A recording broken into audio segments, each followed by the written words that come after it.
welcome back to the Marshal Kramer Show. I am Marshal Kramer, and this is my show, the place where I do my shit, talk about my life. A little bummed right now because I haven't done this in a while, and I just recorded 38 minutes here with the camera, and I did not click at all on the audio recording. So here we are, starting this show over once again. If you're new to the Marshal Kramer Show, welcome. Glad to have you. Glad to have you on the show. I'm going to pick up my spirits because you know why? Hey, man, those 38 minutes are gone. Hey, we're back. All right? We're back, baby. It sucks. It sucks. I don't think I've done that in 50 episodes, bro. I did 38 minutes and I was so good. It was so good. I was feeling so good. And the only reason I even noticed it is because I lost my train of thought and I was going to go back to the recording and, see what I was saying. And I went back and I go, 0. It says 0. It says 0. So that means I did nothing. If you're new to the Marshal Kramer Show, again, welcome. Glad to have you. My name is Marshal Kramer. I'm a young man, 23-year-old guy, and this is my show that I do anything about. It's a variety show. I talk about anything. A lot of times it's talking about my life, questions about my life, philosophy, psychology, self-help, I guess, for my, stuff that I'm going through, and, I'll talk about it to you anecdotally, and maybe we can help you out yourself. But a lot of the other times, we just talk about whatever. I talk about whatever I'm interested in, and whatever I find funny, whatever I find cool and fascinating, that's what we do. So, yeah, that's it. Again, welcome. How's everybody been? Have you been good? If you're new, have you been good? I've been pretty good. I've been getting used to, like I said before, you wouldn't know that because I just said it 38 minutes ago, but no one will never know. No one will ever know.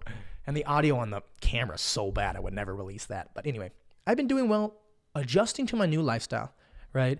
I was definitely living one way for the past half year, and then that way was kind of how I was living for the most of my life. But it's been a lot different, and it's been a little bit of a change and a little bit of a struggle. But I like changes and I like struggle because it just makes everything else better. But what I have been doing, I was thinking about what I have been doing recently a lot is work, and I've been doing a lot of DoorDash and whatnot. And yesterday at DoorDash, I had my scariest DoorDash ever. Now, I have been delivering food specifically for over 3 years now. That has been my survival job. And it's been DoorDash and then Panera, then a pizza delivery place for the past three and a half years. And I've done probably well over 3,500, if not 4,000 deliveries. I have walked up and knocked to on 3,500 or 4,000 fucking doors. And none have been as scary as yesterday. So let me set the stage. Let me set the scene for you a little bit. So got the burps now. You can imagine DoorDash not paid hourly. You're paid by the gig. You're paid by the job. So you want to work a little bit faster so you can make a little bit more money. And the night was already not going good, okay? The night was when colder weather, rain, and snow. Think about it. No one wants to get out. No one wants to leave their house. Even in the nighttime, when the sun goes down, more people are going to want to order. Bad weather equals good DoorDash. Good weather equals bad DoorDash. Springtime here, stuff's been getting better, so DoorDash has been going down. So it frustrates me a little bit because I really like to move fast, and I really obsess over dollar per hour because I like numbers, and I have a chart, and I love to come home and type it in and see what I made dollar per hour. I just love that. And it just wasn't going good. I was literally getting $8 left per hour on these first 2 hours than I usually thought. So usually after that, I give it about 2 hours, and if I'm not liking it, I call it. So then I get ding-ling, and it goes, $17 order. I go, whoa, $17? I'm like, now, with DoorDash, here's the hint, here's the trick, because, $17, what does that mean? Where are you going? How far do you have to go to get it? What's that place like? Do they take a while to get you your food? Are they big orders? Are they deep dish pizza? Pizza. And then how far do you have to deliver it? So I look at it, I go, okay, so it looks like a small order. Okay, it's at this restaurant, this Mexican restaurant that I know works pretty fast, blah, blah, blah. Oh, okay.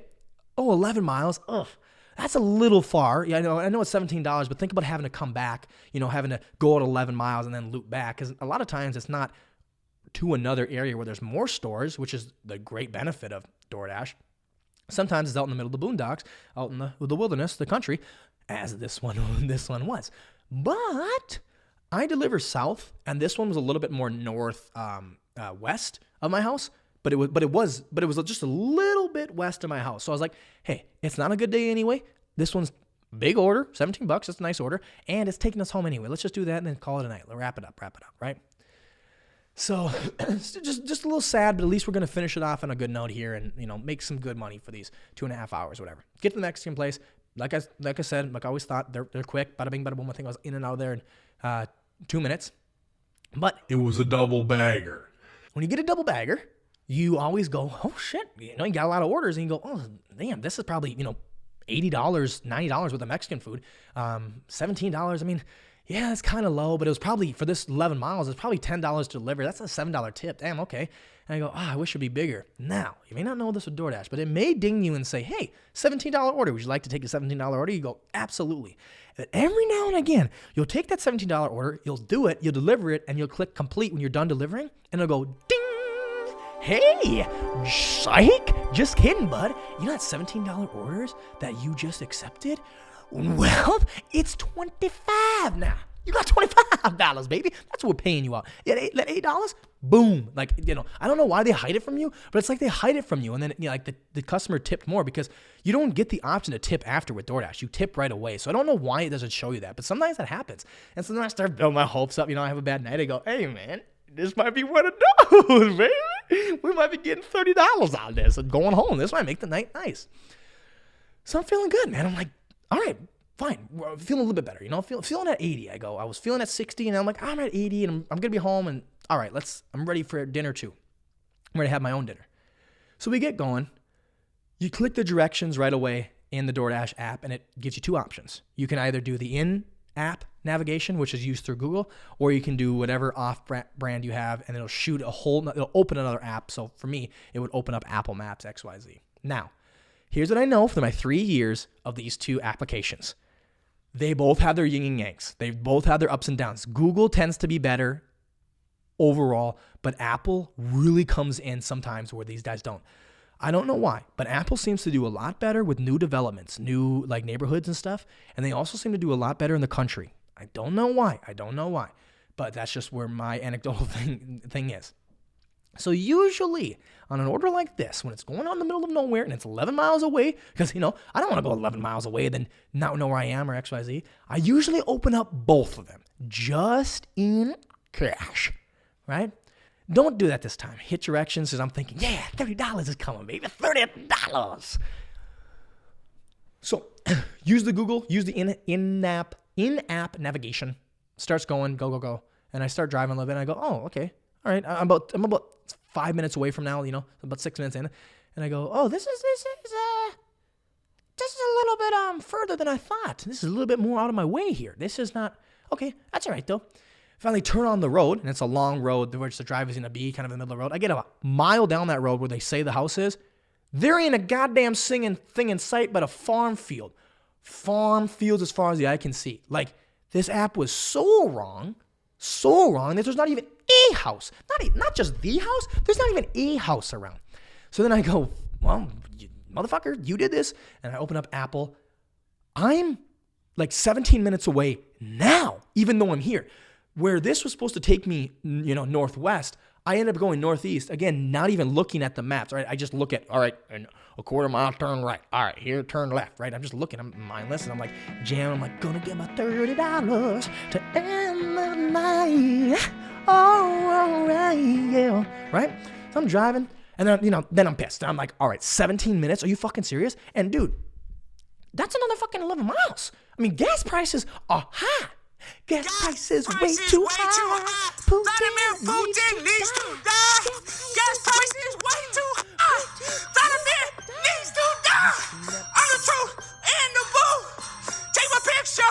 I'm a winner. I'ma eat you for dinner. Okay. For guys who haven't seen it, there's this man at a city council meeting in Plano, Texas, and this 35-year-old looking man walks up and he talks to the council members and he does a rap. He puts on, he goes, yo, gas prices way too high. Putin needs to die. Oh my God, cringe and just more evident to what I've said before in my belief that adults are fallacies. It's not a real thing.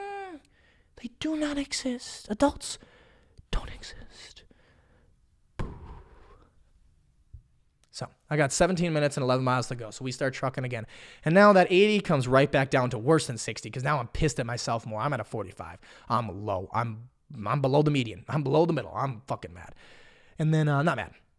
Whatever. I'm irritated and annoyed and, hungry and not making enough money, XYZ. But $30 might still be coming on the way, baby. So We get there, we keep going. We finally get to where I need to be 17 minutes later, and it's a farmhouse. And this farmhouse was set way back. It's a big farm. They had all the white fucking horse, white fences, wood fences all the way, all the way to the back of the house. And literally, their house is set back like a quarter mile. It's ridiculous. If you know anything about farmers, and this is a big farm. Farmers usually have gravel driveways, dirt driveways. And if you know anything about dirt driveways and gravel roads, they get torn the fuck up. And I don't know this phenomenon about gravel roads, but right where the tracks of cars go, right, where they make the two, parallel tracks, it's like perpendicular to the where the wheels are going.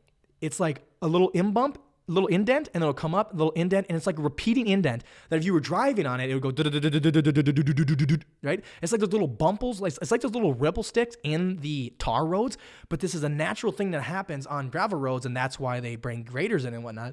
So this guy had it all the way down his goddamn driveway. All the way down. And you can see him too because it just rained and it's been, just rained. It was, it's been melting. So you can see the puddles and whatnot. So I'm going there and I'm mad. At a 40, I'm at a 40 now that I see the long fucking driveway, but I'm also kind of up to a 50 because I go, all right, this makes sense. These guys, and then there was a nice farm. This was not a farm. This is a ranch. I mean, these were nice, white painted. They have horses. If you got horses, man, you got to have some sort of money. So whatever. He was doing good. I'm like, I'm going to get that $30. Yeah. And then I'm driving and I'm booking it in my car. I'm going 30 in this driveway. And it goes, and then finally at the end, right before it comes up to the driveway, I'm kind of going down, and then it comes up again. It's the big, like hole, like big ripple, whatever you want to call it. It was a big trench was. And I'm still going 30, and I go, boom, just a big smack. And I know for a fact that broke my shock. I know that broke my right shock. So now that 50, that because I got that $30 coming, I'm thinking, right? Goes right back down to 35. Now I'm fucking pissed. Get to the top of this hill, which I couldn't really see before, and I get to the top of it. The second I get to the top of it, and I'm back at a 35, I'm fucking livid. I just want to run this thing to the door, take a picture, and leave. I'm going to be in that fucking driveway in 15 seconds, and I'm in. Bada bing, 15 seconds, I'm out. I pull up, and this guy, this farmer, has got guard turkeys. You ever heard of guard turkeys? Me neither. There's these massive white turkeys. They're just fucking walking right towards me. I'm like, holy shit. I'm like, I'm not getting on my fucking car. And these motherfuckers come right next to my door. Like, they're right next to my door. One of them's got his neck like right by my window looking at me. And I'm like, oh my God, he's got these nasty ass red gizzard. I'm like, ugh. And then this other one, because I usually, when I go into someone's driveway, I hit my hazards on. Just kind of say, like, I'm here for, professional use. I'm not here for recreation, just whatever. And just sometimes I park in the street and whatnot. I just don't want people. It's just a nice little thing. And that other turkey was in the front, and she's just like, or whatever it is just obsessed with my light. And it's just like, pecking at it. Just pecking at my light. And I'm like, what the fuck? I don't sit in somebody's driveway for more than 20 seconds. I get out, sprint to the door, drop it off, take a picture. I sprint back. I'm done. I'm bada bing, bada boom.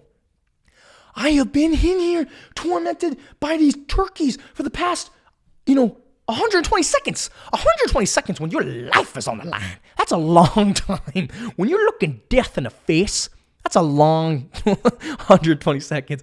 And then finally, after 120 seconds, these goddamn turkeys, and trust me, I'm not even going out the passenger door and trying to fuck around with these things. I know these things can run. They're fast, and they'll kill me. I'm going to die today.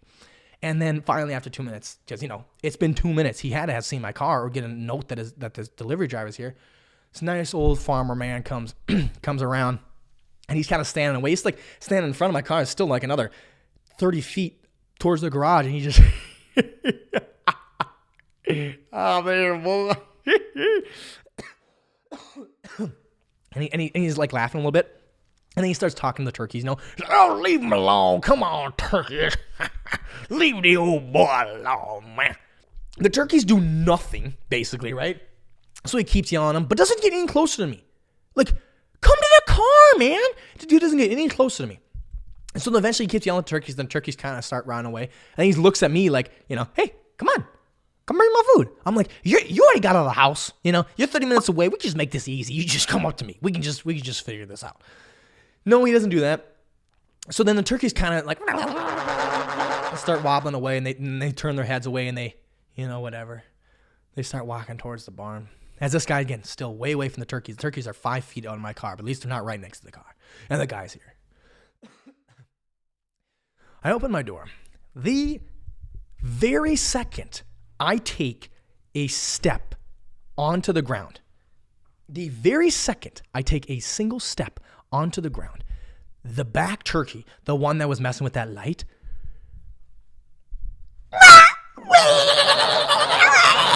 just started whipped his head around as fast as he fucking could and just stared at me and just ran at me and just and started pecking. I ran right back into the car. I didn't have the food yet. I'm like, oh shoot, oh my God. And then he gets to my car and he's like pecking it. And then the guy's yelling again. Then he moves a little bit closer. He's just the turkeys. I'm like, help me. I'm dying here, man.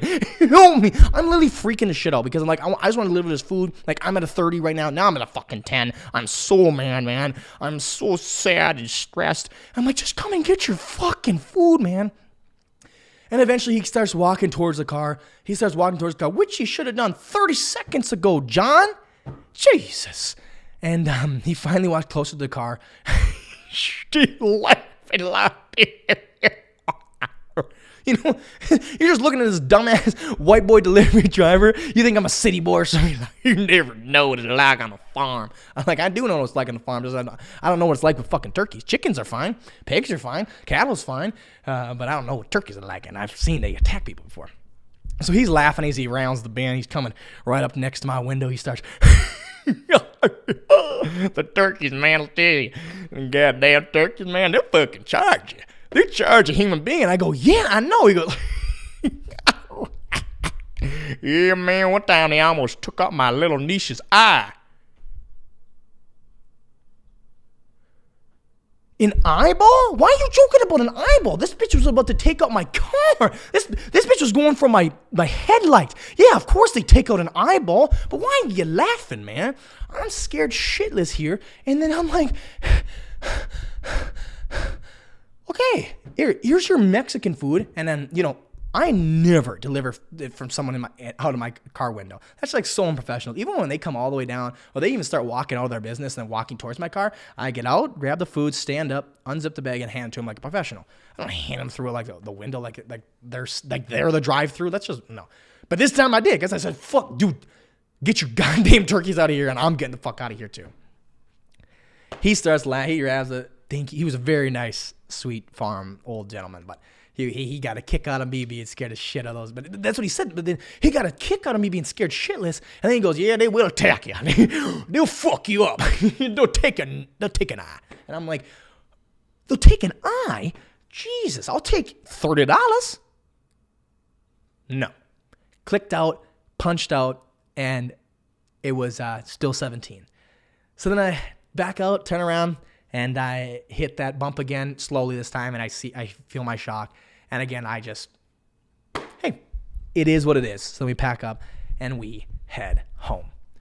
That is literally the scariest and most, that's literally like probably the only, not even like in a good way. It's probably like the only delivery story I've ever really had. I have a few more. I probably have 5 delivery stories that are actually worth sharing, but that is by far the scariest one. And just to give you context, the month after, and the month after that, the George Floyd stuff back in 2020, I was delivering in Minneapolis every single night. And I'm talking late. I'm talking 11 p.m., midnight sometimes. Sometimes every now and again, if I was really feeling up, I was a late night owl that time. Even this past summer, that's what I was going to say. I was a late night owl for the last, year and a half. And then, so I was up late, whatever. I'd be in Minneapolis till 2 a.m. and streets not familiar with, very low lit streets. Not knowing where this house is, person not picking up the phone to tell me where their house is, their apartment is, just wandering around, got out of my car with the bag and start walking around trying to find this house, just unassuming stuff. And then that didn't even get close to scaring me like this did. And so it was a big scare for me.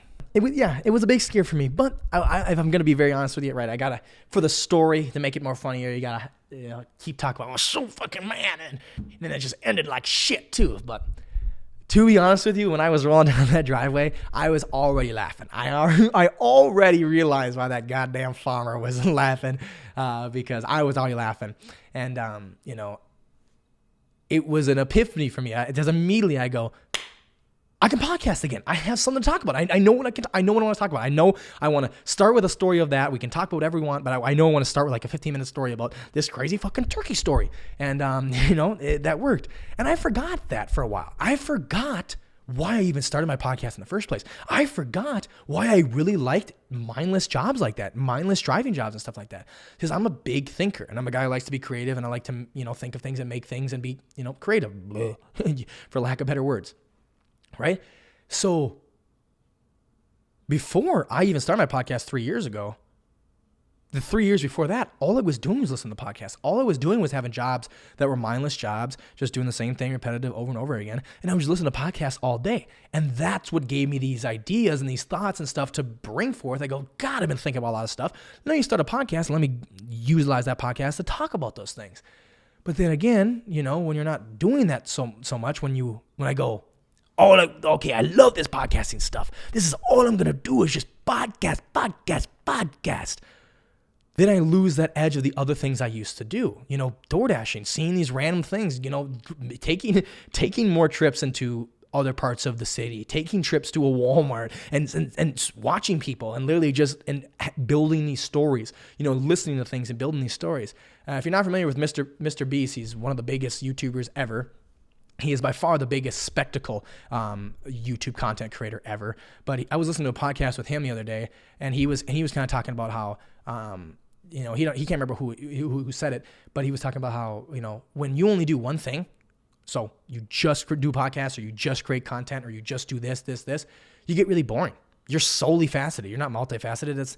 It can get, you can get in depth about things, but it's like, oh, that's all you talk about is just that? Okay, that's kind of boring. So then, he tries to do different things. And I go, oh my God, you're right. What made me so good at anything, even these creative ideas, writing, stuff like that, what allowed those to even happen is because I actually had a life.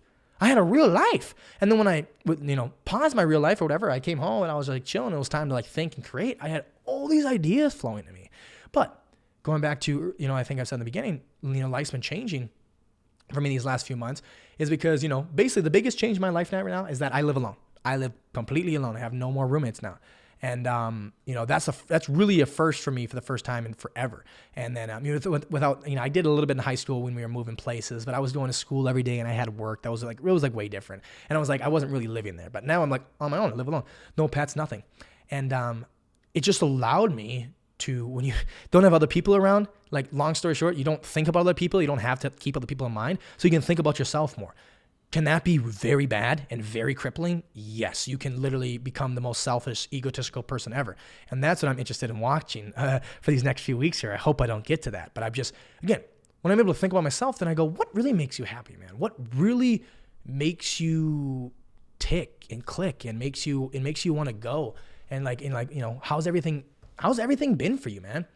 And I was like, I really want to create. That's what I want to do. That's the one thing that brings me this true, fulfilled happiness, sustaining thing. Not the one thing. That's one of the things that brings me this true happiness through fulfillment. And I'm like, why haven't I been doing these last few times? Why haven't I been doing it for these past, few weeks or months here? It's because I wasn't doing anything else. I picked one thing, and it was basically, I just DoorDashed, and then I was just bumming around. Watched a lot of movies, XYZ. But I wasn't looking at anything. I was just sitting there and I'm like, this is all I do. I just do this. I don't work out. I don't go party. I don't, I don't go random adventure. I don't do any of these things. I'm just a guy who does this. So then I was boring. I was being bored. I was being boring. Therefore, why would I have any ideas come to my head? Why would I ever have any of that stuff? Why would I want a podcast? It's boring, brother. When I'm doing these monologues, I got to have stories to talk about. And I've been kind of inconsistent with these podcasts again for the last 2 months because I just didn't know what I had to talk about. And, granted, that was forced upon me. That turkey situation happened, and that was the exact same day that I was listening to Mr. Beast say, it's like those coincidences in the universe. And it's like, and then the same day I was listening to one of the greatest content creators of all time, the biggest at least, say that, you got to do different things so you have different ideas. And I'm like, oh, okay. So no more. Okay, so don't just sit at home all day. Oh my God. Okay, you love home, Marsh. I love home. I love being home. If you don't like your home, shit. Oh my God. Like even if your home is your bedroom, your little nook, right? You got to have a little part where you're like, this is my home. I love being here. And nothing's wrong with that. But I go, it keeps you boring. And I go, why do you like being home? Because it's rewarding. It's fun. It's easy. It's comfortable. It's, X, Y, Z. And I'm like, I have to step out of my comfort zone. I got to step out of my house and do a little bit different things. So if I don't do boring things, how could you possibly be boring? And then simple logic, if all you do is be boring things, you're going to be a boring person. So I literally just put that together and I go, oh my God, all you simply got to do, Marsh, is get up and start doing things a little bit different. Because one of the other things I asked myself yesterday was, you honestly don't like what you're doing right now, Marsh. You don't like your life, but what do you do on a daily basis to change your life? What do you do on a daily basis to make your life any different? If you do the exact same thing every day, you're going to get the exact same results. Again, what is Albert Einstein's quote? Like, idiocracy is trying to do the same thing, doing the same things over and over again, but expecting different results. I don't know what it is. Something like that. I kind of butchered it. But, what have I been doing to actually change my life or make my life any better, to make my life any different, make my life a little bit more in the ways that I want? And it was nothing. I was doing nothing. I was just like, all right, well, it's important to pay bills. It's important to have a survival job. You got to survive. So that's all I was doing. And all right, now let's have fun. Let's just sit around and have fun, man. And it's like, okay, what is your objective with your fun, Marsh? What are you trying to do? You're trying to make yourself happy. Okay. Again, I've talked about it a million times. That's ultimately my goal, right? It's my ultimate goal is happiness. It's not love. It's not friends. It's not family, X, Y, Z. I'm sorry. It sounds very vain. It sounds very pessimistic, but it's not. Now, love, family, friends, all that stuff leads me to happiness. There's all these different avenues that can lead me to massive happiness. So I'm thinking about my fun and I go, well, you haven't really been feeling that bad. And that's why you haven't been feeling like you need to make a change. And I go, well, why haven't Marsh, why haven't you been feeling that bad? And I go, because I am happy, right? Well, I'm a naturally optimistic guy and I try to be, but I'm also like, I'm actually been happy though. And I go, why have you actually been happy these last few months? Because these last few months, not even that, last few years of my life, why have I really been happy like all day long, day after day? Vices. What did you think I was going to be like? Because I'm a happy guy. No. Drugs, alcohol, sex, food, movies, freedom. Rewards. That's why I'm so happy. And I go, well, what is happiness then? Shoot. Oh my God. Is there actually different feelings of happiness? Can happiness be pseudo? Can happiness literally be fake? And I go, maybe. I'm like, maybe that's what it is. This is not fake happiness. And I go, maybe it is a type of happiness. Whatever. Regardless of that, I go, I want that fulfilled happiness. I want that feeling of I did something. I helped something. I helped. I was productive. I helped society. You can help society by teaching. You can help them by making them food, delivering them food, by acting and making them laugh, making them sad, making them think, by doing stand-up comedy, by doing podcasts and expressing a different thought pattern and ideology out to the world and maybe help other people, right? All those different things can lead to me feeling fulfilled. And going back to it, love, family, and friends. Are you kidding me? That's like the easiest way to feel fulfilled to me. Find those things, do those things. Being a good, friend, being a good brother, being a good son, grandson, that is a way I can feel so fulfilled, feel so great.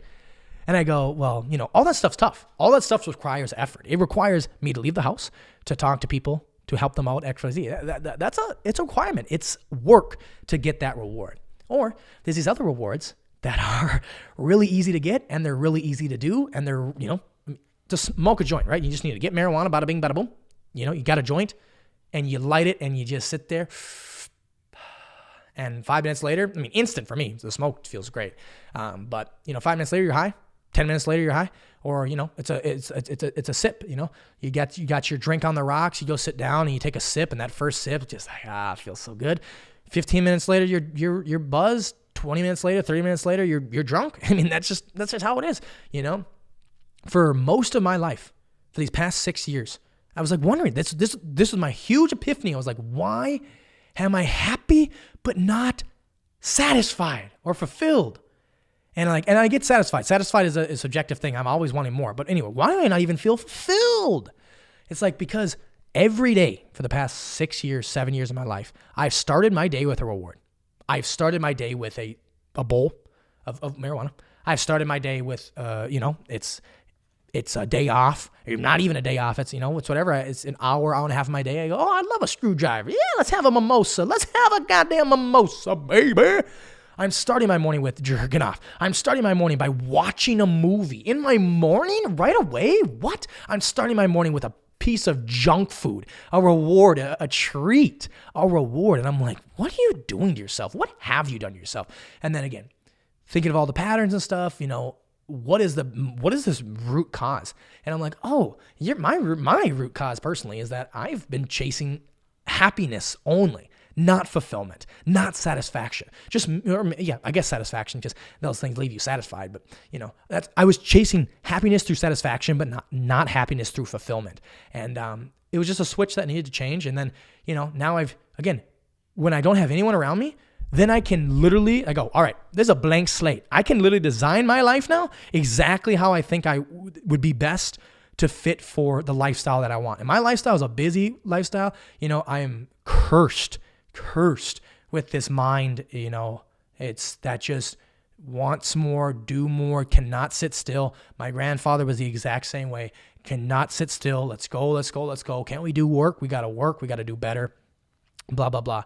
And so now I'm able to design my life. I'm able to design my house. I'm able to design my lifestyle. I'm able to go to bed when I want. I'm able to wake up when I want and be loud when I want. It's all these different things. And again, I really want to watch myself, and I'm going to watch myself. That's what I really want to work on now with this switch here. Again, it's to keep the ignition lit and keep remembering, hey man, this is what you like to do. I don't get to hang out with people all the time. That does not leave me fulfilled. It's satisfying to me. Hanging out with friends is very satisfying to me. And it fulfills me once or twice a week. I will be so fulfilled. It's actually what I live for. I can't wait to hang out with friends. But hanging out with friends every day, going to the bar twice a week, 3 times a week, no. So satisfied, so happy and satisfied, but not happy and fulfilled. And that's what I'm trying to work on is bringing in that fulfillment for me. And again, I think I talked about before that I had my parents' dogs here a month ago, and I was watching them. Again, when you have no one else around, you can really start having a lot of thoughts. And I'm watching them, and I'm learning from them, and I go, rewards. What have I been doing? Not just the human mind. All minds work for rewards. They work for rewards, and everything you do is reward. The paycheck you get on Friday is a reward. The house you buy, the clothes you get, living for free, having security. I mean, living, not free, but living, not having no stress about stuff and having security, XYZ. That's all rewards. An attaboy, a thumbs up, a good job. That's all rewards. Punching out is a reward. You're done. You did it. Go home. Sitting down, taking a beat is a reward. And I go, that's how you literally train a brain. If you want a dog to do something, you hold the treat up to him, right? And you say, all right, sit down, sit. And you don't give him the treat till they sit. You wait till they sit. And then you give that motherfucker the treat. Then you get your brain saying, oh, we work, then we get reward. Duh. It sounds so simple, but we hijack our reward systems every day, or at least I did, and I have been for most of my life. I literally hijack my reward system every day. And again, I am not demonizing anything specifically, marijuana, booze, whatever, sex, drugs, whatever. It's all of it. It's whatever makes me happy by doing, and not happy. Again, we just talked about that, but it's that satisfaction thing. It's pseudo satisfaction. You're faking it. And I know when I'm doing it. There's times when you can do whatever. If you're on a fucking vacation, baby. You taking a vacation, baby? It's just Sunday, baby? You fucking get down mimosa, baby. But it doesn't have to be a Sunday. Sundays just to us represent the reward day. It's the day of rest, whatever it is, man. My day of rest is not Sunday. Sundays are usually good DoorDashing days, Maybe I'll have a Tuesday or a Wednesday morning. I was like, I'm gonna take either Tuesday morning off or Wednesday evening off, whatever. different stuff. But I was like, you just got to simply retrain your brain. I think I've said this line a million times. These things to me, figuring out life, figuring out how to be happy, figuring out whatever, not rocket science, obviously, but figuring out a lot of the philosophical and psychological things of my own life, it's really simple. It's honestly super straightforward. It's really simple. It's not easy to achieve. It's difficult to walk through, but the path isn't a maze. It's a straight line. It's with the little rocks and obstacles here, but to just do it is tough. To do these things is tough. To sit here and go, hey, work, then reward. Simple, straightforward, difficult, and not that easy to achieve. But that's what I've been trying to work on recently, and that's what has been going on in my life. And I said, I'm really interested to see if I can keep this flame going and watch it not get too big and don't have my head blow up like it has before. Keep yourself in check, Marsh. Just live life the way I want. Living life for fulfillment, which leads to happiness. None of that pseudo happiness, none of that pseudo fake shit for me. That just doesn't work for me no more. It's not sustainable. It's fake. It's fleeting. So that's all I really had to talk here on the Marshal Kramer Show. God, I'm glad I could sit down and look. I'm literally getting another 38 minutes. I'm another 38 minutes in, but I see this one's recording. I see that one's recording. So that means everything's good. So, my friends, hope you enjoyed my turkey story. Hope you enjoyed the Marshal Kramer Show for the first time, if this is your first time. And until next time, take care, my friends. Find that fulfillment, not satisfaction, happiness, but find whatever it is for you. I don't give a fuck. What am I talking about? I hope you're happy in life. I hope you find whatever makes you happy. Until next time, take care, my friends, and scoot boot. Toodaloo. See, we was cool right before it hit your fist, but it hit the fan when I got him down and pinched. But I took a break, I had to leave and go get cleansed. God forgive me for all my sins.